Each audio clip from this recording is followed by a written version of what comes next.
আমি অর্পিতা আজকে চলে এসেছি তোমাদের কাছে আমার গল্পের ঝুড়ি নিয়ে। তবে আজকের গল্প সম্পূর্ণরূপে প্রাপ্তবয়স্কদের জন্য। আমাদের সমাজে মেয়েদেরকে মা দুর্গার সাথে তুলনা করা হয়, আর সেই সমাজে থাকে কতগুলো মানুষরূপী নরপশু। আজ এই ভদ্রবেশী মুখোশধারী নরপশুরই গল্প শোনাতে চলেছি। এলোমেলো গল্পের আজকের নিবেদন মণি রায় ঘোষের কলমে রহস্যের বেড়াজাল। তোমাদের কাছে অনুরোধ, গল্পটা তোমরা পুরোটা অবশ্যই শুনো, আর ভালো লাগলে লাইক করতে ভুলো না। উফ, রোজ রোজ এটা কি হচ্ছে বিনয়? শহরে এই নিয়ে 2টো খুন, তা আবার একই পদ্ধতিতে। একটা খুনেরও কুল কিনারা করতে পারছি না। এভাবে চলতে থাকলে চাকরিটাই তো আর থাকবে না। ঠিকই বলেছেন স্যার, আমিও ওই একই কথাই ভাবছি। কি নির্মমভাবে হত্যা, ভাবলেই গাটা শিউরে উঠছে। সে আর বলতে, আমি তো ভাবছি যে খুন দুটো করেছে তার মোটিভটা কি। এত নির্মমভাবে হত্যা কোনো সাধারণ মানুষের তো কম্য নয়। কোনো সুস্থ মানুষ এটা করতে পারে না। গত 15 দিনে এই শহরের বুকে 2টো খুনের ঘটনা ঘটে গেছে। পুলিশ তার কোনো কিনারা এখনো পর্যন্ত খুঁজে বার করতে পারেনি। রোহিত রায় এই সমাজের একজন নামি দামি ব্যক্তি, একটা মাল্টিন্যাশনাল কোম্পানির এমডি। আর অনিরুদ্ধ বাগচি একজন নামকরা ডেন্টিস্ট। দুজনের মৃত্যুই হয়েছে একই পদ্ধতিতে, ধারালো অস্ত্র দিয়ে পুরুষাঙ্গ কেটে নির্মমভাবে খুন। দুটোই হয়েছে দুজনার বাগান বাড়িতে। রক্তে পাওয়া গেছে অতিরিক্ত অ্যালকোহল। রোহিত রায় যেদিন খুন হয় সেদিন রোহিত রায়ের বাগান বাড়িতে সব কাজের লোকেরও ছুটি ছিল, তাই প্রত্যক্ষদর্শী কেউই ছিল না। রাতে আকণ্ঠ মদ গিলেছিল, তারপর নেশার ঘরে কেউ এই খুনটা করে। কিন্তু খুনি যে ভিকটিমের চেনা, তাতে কোনো সন্দেহ নেই। দুটো ক্ষেত্রেই একই ঘটনার পুনরাবৃত্তি। সব থেকে অদ্ভুত ব্যাপার হলো, প্রত্যেকটা ডেড বডির কাছে একটা চিরকুট পাওয়া যাচ্ছে, যেটাতে লেখা গেট রেডি টু ডাই। তার মানে খুন আরো হবে। আর সব থেকে আশ্চর্যের ব্যাপার যে সেই চিরকুটটা একটা লম্বা চুল দিয়ে বাঁধা থাকে। খুনি নিশ্চয়ই কোনো মেয়ে। পরের খুনটা হওয়ার আগে খুনিকে ধরতে না পারলে কপালে যে কি আছে সেটা বিনয় আর সুভাষের খুব ভালো করেই জানা আছে। প্রথম খুনটা হওয়ার পরেই বিনয় আর সুভাষকে এই মার্ডার কেসের দায়িত্ব দেওয়া হয়, কিন্তু এখনো ওরা এক পাও এগোতে পারেনি। এর পরে কার পালা সে সম্বন্ধেও কোনো ধারণা নেই ওদের। সদ্য উচ্চ মাধ্যমিক পাশ করেছে পিহু। গরিব ঘরের মেয়ে হলেও পড়াশোনায় বেশ ভালো। ছোটবেলায় মা মারা গেছে, সেই থেকে সংসারের ভার ছোট্ট পিহুর কাঁধে। রান্না করা, ঘর গোছানো, বাবাকে আর বোনকে খেতে দেওয়া সবটাই একা হাতে সামলাচ্ছে, আর লেখাপড়াটাও চালিয়েছে। পিহুর বাবা কুসুমতলি গ্রামে একটা ছোট্ট মুদি দোকান চালায়, তাতে বাপ আর 2 মেয়ের মোটামুটি চলে যায়। পিহুর বাবা হরেনের চোখে মেয়েদের নিয়ে অনেক স্বপ্ন। পিহুকে কলকাতার কলেজে পড়াবে, মেয়ে বড় চাকরি করবে, একদিন ওদের দুঃসময় কাটবে। পিহুর চোখেও একই স্বপ্ন ছিল, বোনটাকেও বড় করতে হবে। বোনের সবে ক্লাস 8, বড্ড ছোট, ওকেও অনেক দূর পড়াশোনা করাতে হবে। কুসুমতলি গ্রামটা খুব ছোট হলেও প্রাকৃতিক সৌন্দর্য তার অপরিসীম। কলকাতা থেকে অনেকেই এই গ্রামে আসে ছুটি কাটাতে। ছোট্ট ছোট্ট কটেজ আছে ট্যুরিস্টদের জন্য। পিহু রোজ ফুল দিয়ে আসে কটেজগুলোতে। এর জন্য কটেজের মালিক মাসের শেষে ওকে কিছু টাকাও দেয়। গরিবের সংসারে এই অল্প কটা টাকাও অনেকটা। পিহু গ্রামের মেয়ে হলেও শহরে সুন্দরী মেয়েদেরকে রূপে হার মানাতে পারবে। এক কথায় সদ্য 18তে পা দিয়েছে পিহু। শরীরের আঁকে বাঁকে সৌন্দর্য আর যৌবন যেন উপচে পড়ছে। এই রূপের জন্য অবশ্য বিভিন্ন ছেলে ছোকরার কাছে ওকে টোন টিটকিরিও খেতে হয় রোজ। তাতে অবশ্য ওর খুব একটা কিছু যায় আসে না। পিহুর একটা ময়ূরপঙ্খী আছে, সেটা নিয়েই ও কুসুমপুরে উড়ে বেড়ায়। পিহুর সাইকেলটাকে পিহু ময়ূরপঙ্খী নামেই ডাকে। সারদা কটেজে নতুন কিছু অতিথি এসেছে কলকাতা থেকে, বেশ নামি দামি কিছু গেস্ট। পিহু গ্রামের জঙ্গল ঘুরে ঘুরে নানান রকম জংলি ফুল জোগাড় করেছে। আজ কটেজের মালিক নিশ্চয়ই খুব খুশি হবে। পিহু যখন কটেজে পৌঁছালো তখন সকাল 8টা। 3টে ছেলে এসেছে কলকাতা থেকে। তার মধ্যে একজন ঘুম থেকে উঠে কটেজের বারান্দায় ব্যায়াম করছিল। সাইকেল নিয়ে পিহুকে ঢুকতে দেখে ব্যায়াম থামিয়ে হা করে তাকিয়ে রইল পিহুর দিকে। ওর হাতে একগুচ্ছ জংলি ফুল, কিন্তু পিহুকে একটা জংলি ফুলের মতোই স্বচ্ছ আর সুন্দর লাগছিল। ওর এই গ্রাম্য সাদাসিধে রূপ শহুরে ছেলেটির চোখ ধাঁধিয়ে দিল। পিহু নিজেও বুঝতে পারল যে ছেলেটি ওর দিকে তাকিয়ে আছে। নিজের সবুজ রঙের ওড়নাটা ভালো করে গায়ে জড়িয়ে নিল পিহু। সোজা কটেজের মধ্যে ঢুকে ম্যানেজারের হাতে ফুলগুলো দিয়ে কটেজ থেকে বেরিয়ে এলো। কিন্তু ছেলেটির ওই চাউনিতে কিছু যেন একটা ছিল। বারবার ছেলেটির মুখটা মনে পড়তে লাগলো পিহুর। পেটানো স্বাস্থ্য, সিনেমার নায়কদের মতন দেখতে একদম। পিহু নিজেকেই ধমক দিল মনে মনে। ইস, কি সব ভাবছে ও! যতই নিজেকে ধমক দিক না কেন, ছেলেটির চোখ দুটো কিছুতেই ভুলতে পারছে না পিহু। এদিকে ছেলেটি কটেজের ম্যানেজারের কাছ থেকে পিহুর সম্পর্কে সব জেনে নিয়েছে ইতিমধ্যে। সকালে এক ঝলক দেখা মেয়েটাকে বড্ড মনে ধরেছে রোহিত রায়ের। শহরে অনেক মেয়ের সাথেই মেলামেশা করে, কিন্তু গ্রামের এই ফ্রেশ জিনিসের ব্যাপারটাই আলাদা। দেখার পর থেকেই শরীরটা উত্থাল পাতাল করছে। বাকি দুই বন্ধুকে ব্যাপারটা বলার পর তাদেরও চোখগুলো চিকচিক করছে আনন্দে। বেড়াতে এসে যদি একটু মজমস্তি না হয় তাহলে আর বেড়াতে এসে লাভ কি? পরের দিন সকালেও পিহু ফুল নিয়ে হাজির। এবারেও বারান্দায় ছেলেটিকে দেখতে পেল পিহু। হা করে পিহুর দিকে তাকিয়ে আছে। এবার পিহু বেশ লজ্জা পেল। ম্যানেজারের হাতে ফুলগুলো দিয়ে ফিরছিল এমন সময় পেছন থেকে ডাক এলো, এক্সকিউজ মি। পিহু পেছন ফিরে তাকাতেই ছেলেটি ওর কাছে এসে দাঁড়ালো। আপনার হাতের ফুলগুলো খুব সুন্দর, ঠিক আপনার মতন। সলজ্জ কণ্ঠে পিহু বলল, থ্যাংক ইউ। মেনশন নট, যেটা সত্যি সেটাই বললাম। কালকেও দেখলাম আপনাকে, তা আপনার নামটা জানতে পারি? প্রিয়ঙ্বদা মণ্ডল, ডাকনাম পিহু। পিহুটাই ঠিক আছে, বেশ মিষ্টি নাম। অবশ্য আপনার থেকে মিষ্টি নয়। আপনাকে দেখে কিন্তু মনেই হয় না যে আপনি এরকম একটা গ্রামে থাকেন। সৌন্দর্যে কিন্তু আপনি শহরে মেয়েদের হার মানাবেন। ধুর, কি যে বলেন! একটা অচেনা সুদর্শন শহরে ছেলের মুখে নিজের এত প্রশংসা শুনে পিহুর বুকের ভিতরটা ধড়পড় করতে লাগলো। ও আর বেশিক্ষণ ওখানে দাঁড়ালো না। ময়ূরপঙ্খীটা নিয়ে উড়ে গেল এক মুহূর্তের মধ্যেই। বুকের ভেতরের ধুকপুকানিটা এখনো থামেনি ওর। ছেলেটার কথাগুলো বারবার কানে ভাসছে। এত ছেলে ওকে রাস্তায় আসা যাওয়ার পথে এত কথা বলে, কিন্তু এরকম অনুভূতি তো হয়নি আগে। যতবার ছেলেটার কথা ভাবছে ততবার মনের মধ্যে একটা ভালো লাগার সৃষ্টি হচ্ছে। এটা কি ঠিক? মালটাকে পটাতে পেরেছি মনে হচ্ছে, বেশ গর্বের সাথে কথাটা বলল রোহিত। কথাটা বলার সময় মুখে একটা শয়তানি হাসি খেলে গেল রোহিতের। বাকিদের অবস্থাও একই। আচ্ছা বিনয়, এই রোহিত রায় আর অনিরুদ্ধ বাগচি এই দুজনের সাথে কি কোনো যোগসূত্র আছে? না মানে শহরে এত লোক থাকতে এরাই কেন? হয়তো এদের যোগসূত্র খুঁজে বার করতে পারলেই পরের জনের যোগসূত্র খুঁজে বার করা যাবে। হ্যাঁ স্যার, ঠিকই বলেছেন। আগে আমাদের এটা জানতে হবে যে এরা একে অপরকে চেনে কিনা, আর সেটা রোহিত রায়ের বাড়ি গেলেই জানা যাবে। যদিও আমরা অলরেডি একবার গেছি বাড়িতে, কিন্তু এবার গেলে মনে হচ্ছে কিছু ক্লু পাবো। রোহিত রায়ের স্ত্রীর কাছ থেকেই জানা গেছে যে রোহিত রায়, অনিরুদ্ধ বাগচি আর সুমন্ত সেন জিগরি দোস্ত। প্রতি উইকেন্ডে এরা মিলিত হয় আর নিজেদের মধ্যে সময় কাটায়। 2 সপ্তাহ আগেও এদের দেখা হয়েছিল, কিন্তু তারপর যে কি হয়ে গেল বলেই রোহিতের স্ত্রী চোখ মুছল।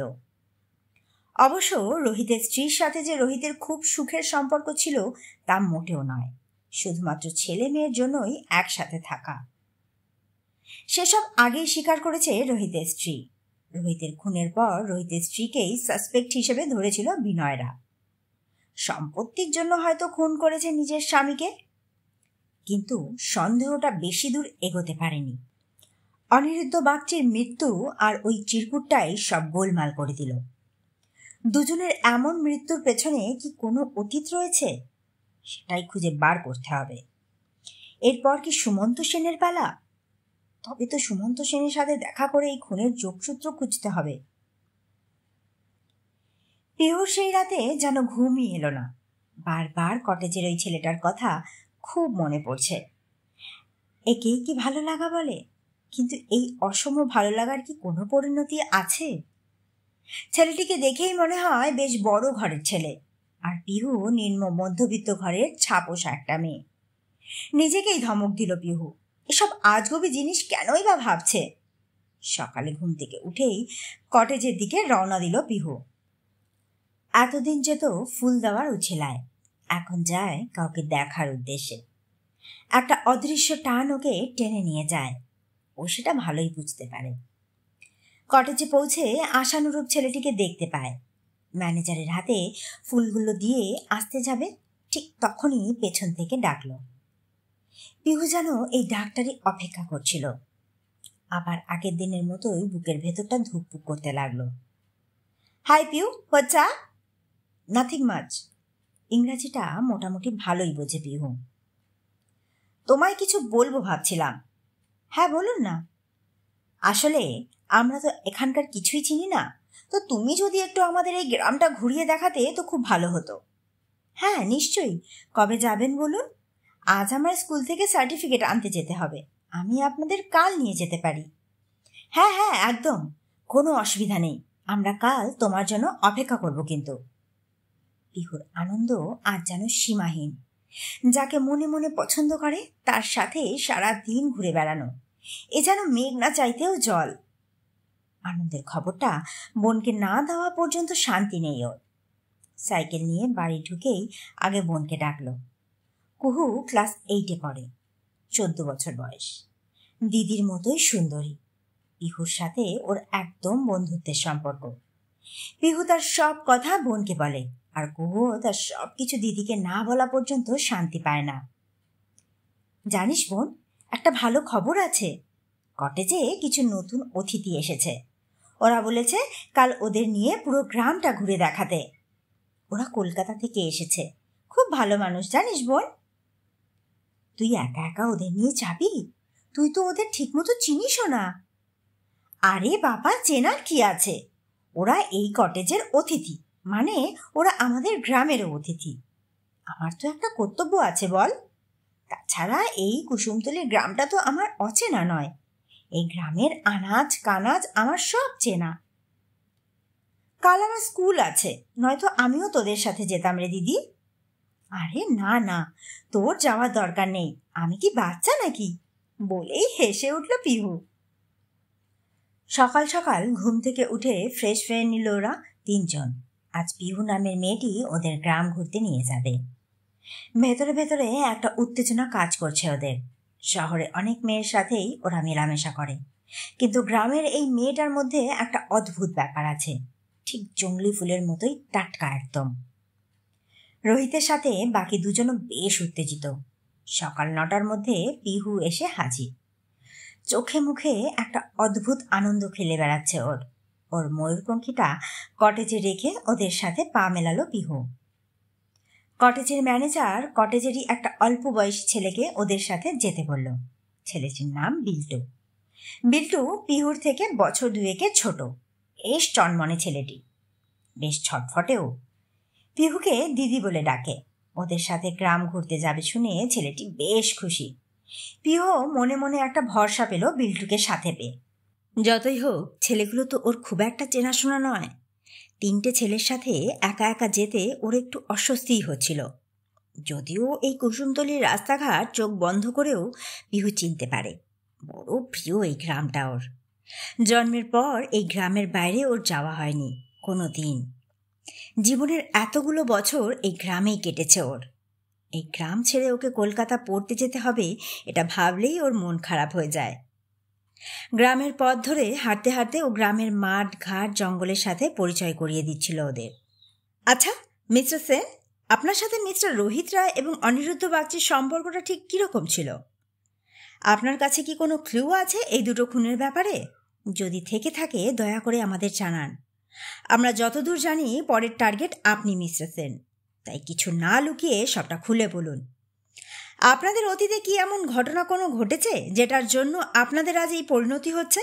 ভেবে বলুন, এমন কোনো ঘটনা কি ঘটিয়েছেন যার ফল ভোগ করছেন? বেশ ঝাঁঝালো স্বরেই কথাগুলো বলল ইন্সপেক্টর বিনয় সান্যাল। বেশ কিছুক্ষণ চুপ করে রইলেন মিস্টার সুমন্ত সেন। কি করে শুরু করবে, কোথা থেকে শুরু করবে কিছুতেই বুঝে উঠতে পারছিলেন না। দেখুন, আমি সত্যি সত্যি বুঝতে পারছি না এটা কে করেছে, কেন করছে। তবে জীবনে অনেক মেয়েদের সাথে আমরা ঘনিষ্ঠ হয়েছি, তবে সেটা তাদের অনিচ্ছাতে নয়। এক নয় প্রেমের ছলে, নয়তো টাকার লোভ দেখিয়ে মেয়েদের সাথে শুয়েছি। মদ আর মেয়ে এই দুটোই ছিল আমাদের প্রিয় খাদ্য। তবে একটা ঘটনা যেটা আমরা... হ্যাঁ বলুন, কি ঘটনা? মিস্টার সেনকে থামিয়ে দিয়ে বিনয় প্রশ্ন করল। আজ থেকে প্রায় বছর 10 আগের কথা। তখন আমরা সদ্য পড়াশোনা শেষ করেছি। 3 বন্ধু মিলে একবার বেড়াতে গিয়েছিলাম কুসুমতলিতে। নিজেদের মতন করে কাটানোর জন্য একটা নিরিবিলি জায়গা খুঁজছিলাম। বাবার এক বন্ধুর কাছে এই গ্রামটির নাম শুনেছিলাম, তাই ওখানেই যাব ঠিক করলাম। সেই মতো পৌঁছেও গেলাম। আমরা উঠলাম সারদা কটেজে। ওখানে রোহিতের সাথে একটি মেয়ের পরিচয় হয়। মেয়েটি রোজ কটেজে ফুল দিতে আসত। দেখতে শুনতে বেশ ভালো। একদিন ঠিক হলো ওর সাথে আমরা গ্রামটা ঘুরে দেখব। মেয়েটিও রাজি ছিল, কিন্তু আমাদের মনে অন্য প্ল্যান ঘুরছিল।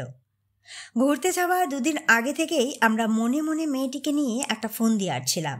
সেটা ওই মেয়েটা ঘৃণা করেও বুঝতে পারেনি। যখন শুনলাম কটেজের একটি ছেলেও আমাদের সাথে যাচ্ছে, তখন আমরা বুদ্ধি করে সাথে কিছু ঘুমের ওষুধ নিয়ে নিয়েছিলাম। আমাদের সাথে বিভিন্ন রকম ওষুধ ছিল, বেশ কিছু ঘুমের ওষুধও ছিল, যেগুলো খুব হাই পাওয়ারের ছিল। তাই কিছুটা সাথে নিলাম, যাতে...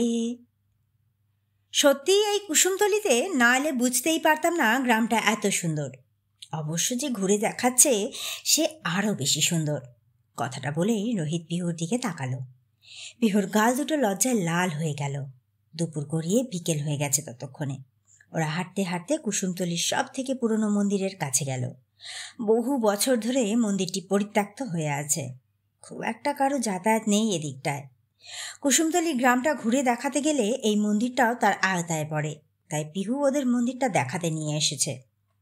একটা পুরনো বটগাছ আর তার ডালপালা দিয়ে মন্দিরটাকে ঢেকে রেখেছে যেন। পিহু আর ভেতরে ঢুকতে চায়নি, কারণ ও এর আগে খুব একটা এদিকে আসেনি। একটু গা ছমছমে ভাব এই মন্দিরটায়, তাই আর ভেতরে ঢুকতে চাইল না। আর বাকিদেরও বলল যাতে ওরা বাইরে থেকে দেখে নেয়, কিন্তু নিয়তি বোধহয় অন্য কথাই বলছিল। রোহিত আর অনিরুদ্ধ জেদ ধরল ওরা ভেতরে গিয়ে ছবি তুলবে। এরকম মন্দির নাকি খুব একটা দেখা যায় না। বিল্টু বলল, চলো তোমরা, আমি তোমাদের ভেতরে নিয়ে যাই, পিহুদি বরং বাইরেই থাকুক। এই বলে বিল্টু ওদের নিয়ে ভেতরে চলে গেল। পিহু বাইরেই দাঁড়ালো। ওর মনটা কেমন যেন খচখচ করছে, খুব অস্বস্তি হচ্ছে ওর, যেন কিছু ঘটতে চলেছে। এসব ভাবতেই দেখলো রোহিত বেরিয়ে এলো হন্তদন্ত হয়ে। পিহু তাড়াতাড়ি ভেতরে চলো, বিল্টু অজ্ঞান হয়ে গেছে, বোধহয় কিছু কামড়েছে ওকে। পিহু আর এক মুহূর্তও দাঁড়ালো না, দৌড়ে ভেতরে চলে গেল। গিয়ে দেখে বিল্টু অচেতন হয়ে পড়ে আছে। পিহু বিল্টুকে ধরতে যাবে, ঠিক তখনই আমরা বিল্টুকে কড়া ঘুমের ওষুধ গুলিয়ে খাইয়ে দিয়েছিলাম।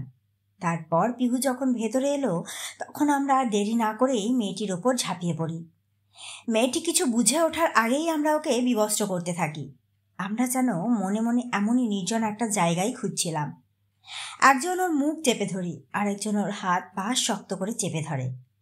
তারপর পুরো বিবস্ত্র করা হলে একে একে ওর শরীরটাকে ভোগ করতে থাকি। প্রথমে রোহিত, তারপর অনিরুদ্ধ, আর তারপর... আমাদের তখন হিতায় জ্ঞান ছিল না। আমাদের খিদে চরিতার্থ করতে তখন আমরা উন্মাদ হয়ে গিয়েছিলাম। 3 জনে মিলে আশ মিটিয়ে মেয়েটিকে... এতটা বলেই থেমে গেলেন মিস্টার সেন। মাথা নিচু করে নিলেন। ছি মিস্টার সেন, ছি! এরকম একটা জঘন্য কাজ আপনারা করলেন কি করে? আপনাদের কেন শাস্তি হয়নি? আপনাদের তো জেলে পচে মরা উচিত ছিল। আপনারা জেলের বাইরে কি করছেন? রাগে সারা শরীর থরথর করে কাঁপছে বিনয়ের। দাঁত মুখ খিচিয়ে আছে। আমরা যদি ধরা পড়তাম তাহলে হয়তো জেল হতো, কিন্তু বুদ্ধি আর টাকার জোরে সবটাই মিটিয়ে দিয়েছিলাম। পিহু নামের মেয়েটিকে আমরা শাসিয়েছিলাম এটা বলে যে ও যদি মুখ খোলে তাহলে ওর বোনের অবস্থাও এটাই হবে, আর ওর বাবাকেও আমরা শেষ করে দেব। বিল্টু এই ঘটনা চোখের সামনে দেখেনি, তাই ওকে আমরা পরের দিন বেশ কিছু টাকা হাতে গুঁজে দিয়ে ভুলভাল বুঝিয়ে দিয়েছিলাম। যতদূর আমরা জানি পিহু আর মুখ খোলেনি, যদিও পরের দিন আমরা কলকাতা চলে এসেছিলাম। তারপর আর কুসুমতলির সাথে আমাদের আর কোনো যোগাযোগ ছিল না। একটা মেয়ে আপনাদের বিশ্বাস করে নিজের গ্রাম ঘুরে দেখাতে নিয়ে গিয়েছিল, আর আপনারা তার সুযোগ নিয়ে এত বড় সর্বনাশ করলেন। আপনারা তো মানুষরূপী শয়তান এক একটা। আমার মনে হচ্ছে পিহুই প্রতিশোধ নিচ্ছে। কিন্তু প্রশ্ন হলো, এতদিন পর কেন? এই 10 বছর সময় কেন নিল মেয়েটি? দেখুন মিস্টার সেন, এরপর আপনার পালা, সেটা আপনিও জানেন আর আমরাও জানি, তাই সাবধান থাকবেন। কথাগুলো বলে বেরিয়ে গেল বিনয় আর সুভাষ। এবার ওরা যাবে কুসুমতলি। কিন্তু পিহু যদি এই খুনগুলো করে থাকে তাহলে তো পিহু এখন কলকাতাতেই আছে। তাহলে কি অপেক্ষা করা উচিত? ইন্সপেক্টর বিনয় আর সুভাষ বেরিয়ে যাওয়ার পরপরই মিস্টার সেন বেশ ঘাবড়ে গেলেন। পরপর 2টো খুন, 2জন প্রিয় বন্ধু চলে গেল নির্মমভাবে। তবে কি এই সবটাই সেই পিহুর কাজ? কি করবে এবার? আর কিভাবেই বা খুন করলো ওদের? এসির মধ্যেও মিস্টার সেন দর দর করে ঘামতে লাগলেন। তবে কি শেষের ঘন্টা বাজতে চলল? না, ভয় পেলে চলবে না। ভয় পেলে প্রেশারটা বেড়ে আরও কেলেঙ্কারি কাণ্ড ঘটবে। একটা বডি স্পা খুব দরকার। আজ রিনাও বাড়িতে নেই। বারবার করে রিনাকে বারণ করলাম আজ না যেতে, কিন্তু শুনলই না। আজকেই ওর মার অসুখ করতে হলো, আর আজকেই রিনাকে ওর মায়ের বাড়ি যেতেই হলো। এসব ভাবতে ভাবতে স্পা সেন্টারে ফোন করলো সুমন্ত। 8 ঘন্টার মধ্যেই একজন ফিমেল পৌঁছে যাবেন এমনটাই বলা হলো সেন্টার থেকে। ফিমেল ছাড়া স্পা ঠিক জমে না। পুরুষের শক্ত হাতে মেসেজ কোনো কালেই ভালো লাগে না সুমন্তর। দেখতে দেখতে 8 ঘন্টা পেরিয়ে গেল। কলিং বেল বাজতেই সুমন্ত গিয়ে দরজাটা খুলে দিল। একজন সুন্দরী অল্প বয়সী মেয়ে দাঁড়িয়ে আছে দরজায়, গায়ে স্পা সেন্টারের uniform. May I come in sir? Oh yes, come in. মেয়েটি ভিতরে ঢুকলো। ওর ব্যাগ থেকে সমস্ত সরঞ্জাম বার করে স্পার জন্য রেডি করলো। তারপর মেয়েটির নরম হাত দিয়ে সুমন্ত সেনের সারা শরীরে হাতের জাদু দেখাতে লাগলো।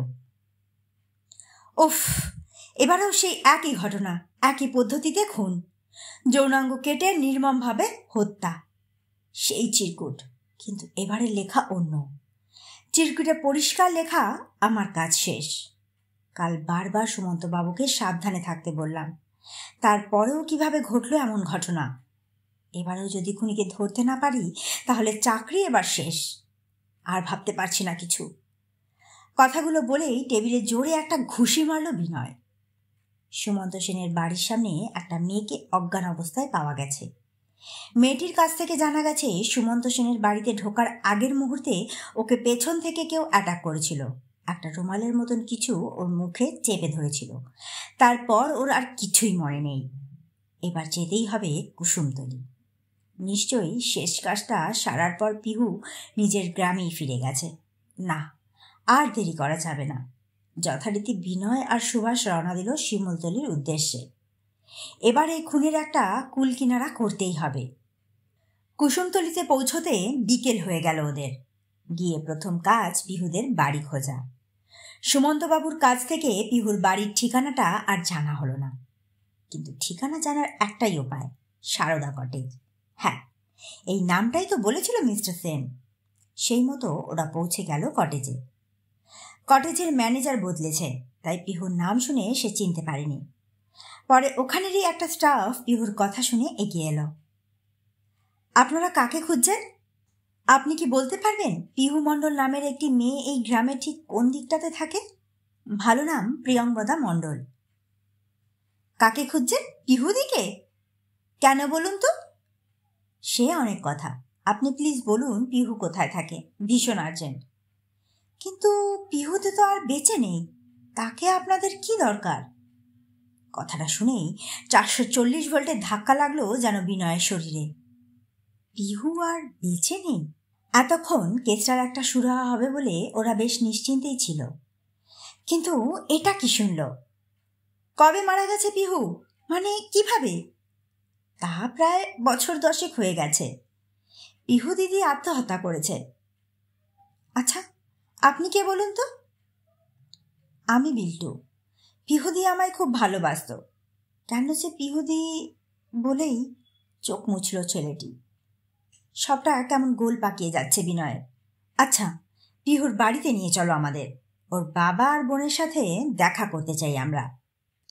আচ্ছা বিল্টু, সেই দিনটার কথা তোমার কি কিছু মনে আছে? যেদিন তুমি আর পিহু দিদি কলকাতার সেই ছেলেগুলোকে নিয়ে গ্রাম ঘুরতে গিয়েছিলে? হ্যাঁ, মনে থাকবে না কেন? তার 2 দিন পরেই পিহু দিদি গলায় দড়ি দিয়ে আত্মহত্যা করে। কি হয়েছিল আমরা কেউ কিচ্ছু জানি না। কথা বলতে বলতে ওরা পিহুর বাড়ি পৌঁছলো। একটা একতলা জরাজীর্ণ বাড়ি। চারিদিকে যেন একটা অতল অন্ধকার ছেয়ে আছে বাড়িটার। যেন কত দুঃখ কষ্টের ভার বহন করে চলেছে বহু বছর ধরে। দরজায় কড়া নাড়তেই বছর 24-এর একটি মেয়ে দরজা খুলল। মেয়েটির চোখ দুটো বড্ড গভীর, যেন সেই গভীরে কত কিছু লুকানো আছে। ভেতরে আসুন। আপনি কি পিহু মণ্ডলের বোন? আমি দিদির বোন। আপনার বাবা কোথায়? বাবার কথা বলতেই মেয়েটি যেন কেমন একটা হয়ে গেল, যেন একরাশ কষ্ট এসে মেয়েটাকে আষ্টে পৃষ্ঠে জড়িয়ে ধরল। বাবা দিদির কাছে চলে গেছে অনেক দিন। আমার একা করে দিয়ে চলে গেছে সবাই। সরি, আপনি এখন কি করেন? একটু মুচকি হেসে কুহু বলল, আপনারা যেটা ভাবছেন সেটাই করি। একটু যেন আঁতকে উঠল বিনয়। এই 3টে খুনের পেছনে তবে কি এই মেয়েটার হাত আছে? কিন্তু কিভাবে? এইটুকু একটা মেয়ে এত নির্মমভাবে খুন কি করে করতে পারে? কথাগুলো মনে মনেই ভাবছিল বিনয়। আমি জানতাম আপনারা এখানেই আসবেন। আমি আপনাদের জন্যই অপেক্ষা করছিলাম। আমার কাজ শেষ। এবার আপনারা আমায় যা শাস্তি দেবেন সেটাই আমি মাথা পেতে নেব। সবকিছু কেমন যেন তালগোল পাকিয়ে যাচ্ছে। অকপটে নিজের দোষ স্বীকার করছে মেয়েটি। চোখ মুখে ভয়ের লেশ মাত্র নেই।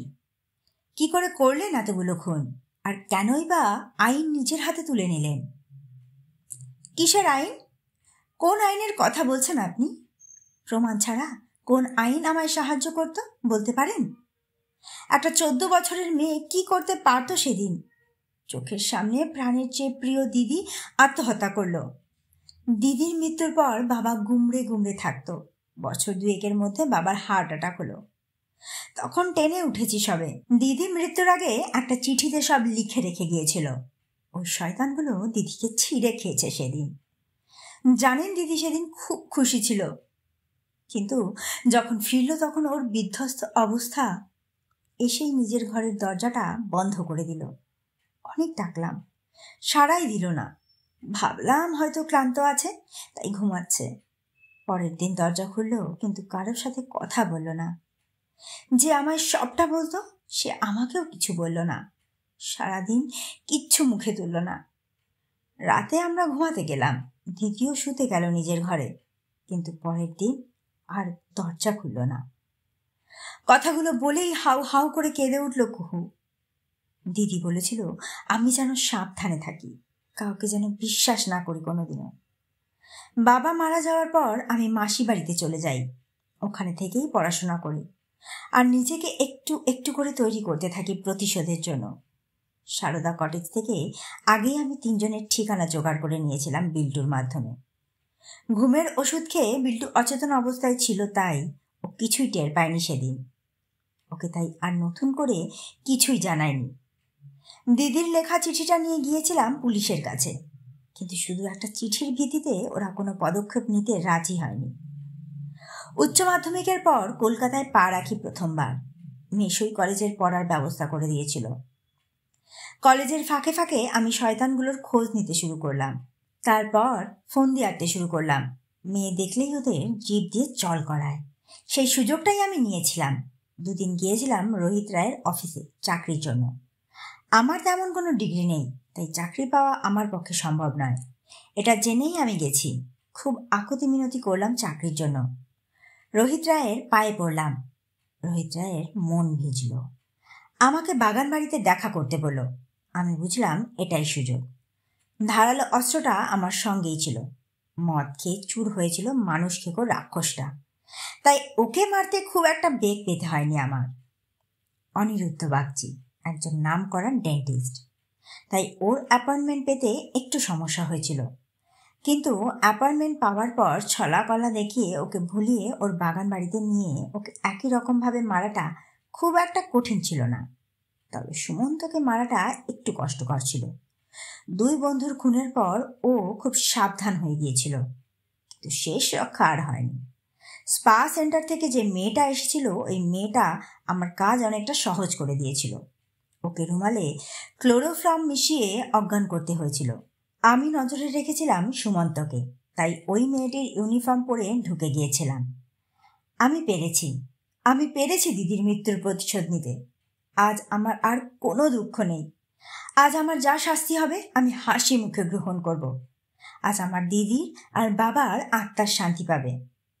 এতক্ষণ চুপ করে সবটা শুনছিল বিনয় আর সুভাষ। এত বছরের কেরিয়ারে এরকম ঘটনা এই প্রথম। কি করবে ভেবে উঠতে পারছে না। মেয়েটি চরম অপরাধ করেছে, তবুও যে মেয়েটিকে শাস্তি দিতে মন চাইছে না। কিন্তু আইন তো আর আবেগের ধার ধারে না, আইন তার পথেই চলে। তবে মেয়েটির শাস্তি যেন একটু হলেও কমানো যায় সেই চেষ্টা বিনয় যথাসম্ভব করবে। এই সমাজে এরকমভাবেই পিহুদের শেষ হয়ে যেতে হয়, কিন্তু কুহদের মতন সাহসী মেয়েও এই সমাজে বড্ড দরকার। আইনের পক্ষে যেটা সম্ভব হয়ে ওঠে না সেটাই কুহুরা করে দেখায়। এখনকার দিনেও মেয়েরা কতটা স্বাধীন এবং কতটা সেফ সেটা নিয়েও আমাকে মতামত জানাতে ভুলো না কমেন্ট সেকশনে। আমি অপেক্ষায় থাকবো তোমাদের কমেন্টের।